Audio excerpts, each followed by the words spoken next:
Hey there, everybody. Mike here. We're gonna talk some Dead Space. I'm coming up on the end of Dead Space 3 now. Bought this game when it came out. Big fan of it at the time. I still firmly believe it's the best survival horror game to have been put out since Resident Evil 4. You definitely see a lot of the influences that Resident Evil 4 had on Dead Space. So getting to the near the end of number 3, I'm noticing a few things. I didn't notice it the first time, maybe because I was just super eager to get into it. But coming up on the end of at least the vanilla game now, just some thoughts on a few things. There are quite a few moments in this game where there's some forced backtracking. And I mean quite a lot of it. It feels like there was a lot of design decisions made to artificially expand the length of the game at the expense of the pacing to it. I guess I can get around that, although here I am at the end of the vanilla game and I still have the DLC to do, and I would say about 3 hours ago, I'm 15 hours in, it started to feel like something of a bit of a slog. The other thing that I'm noticing, and this is something that people said was symptomatic in the Resident Evil series as well as it moved on, it starts to deviate away from survival horror and more into straight action. Now with Resident Evil, no, not doing nothing illegal. Cigarette, John Player's Standard, my brand. Where Dead Space starts to deviate more into the action, I don't necessarily believe that was so much of a game design thing on Visceral Games' part.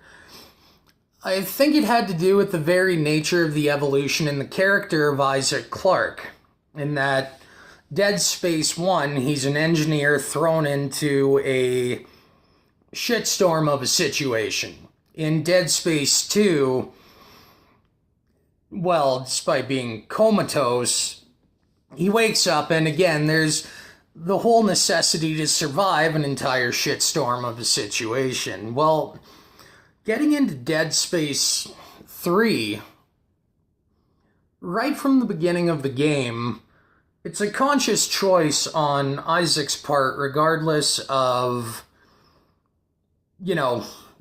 storyline reasons. It's still a conscious choice on the part of the character to go out and face it again. And to me, it seems like this is the moment where Dead Space deviated away from survival horror and closer into the action. I don't believe it was the involvement of a second character for the storyline.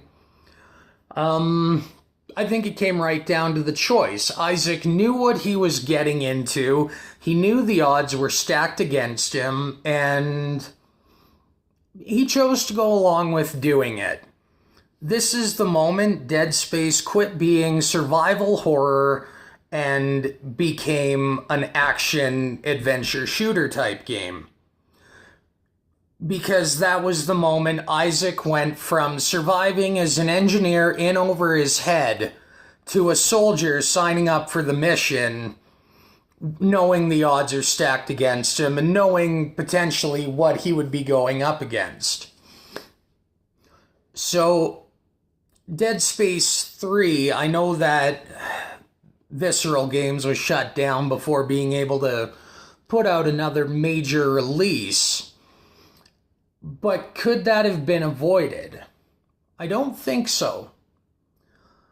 For the sake of the storyline having to reach conclusion, for what was required of Isaac Clarke to move the storyline to that point, inevitably it had to happen. Now, I'm not too clear on what the ending of the DLC is. I didn't play it 5 years ago, and I still haven't played it in this playthrough yet. But to that extent, acknowledging that inevitably, due to the narrative, that it had to deviate from survival horror to a more straight up action. Dead Space 3, in its own right, was kind of a swan song for the series. It's not a bad game. It's kind of artificially lengthened. There are certainly some gripes I have about it, except it's not anything to do with storyline. It's got everything to do with just the game feels like it's about 20% longer than it needs to be. There's a lot of breaks in pacing. There is a lot of backtrack quests and redundancies. Those are just my thoughts on it. I certainly don't think it was a bad game for Visceral to put out. Understanding the necessity for the change in the narrative that affects the atmosphere of the game, I'm glad Dead Space ended when it did, and that Visceral didn't see its plans to make this big, long, expanded franchise out of it come to fruition. But I'm not entirely sure that Visceral Games, had they carried on into a Dead Space 4, I think Dead Space 3 was what allowed the series to go out on something of a high note despite complaints.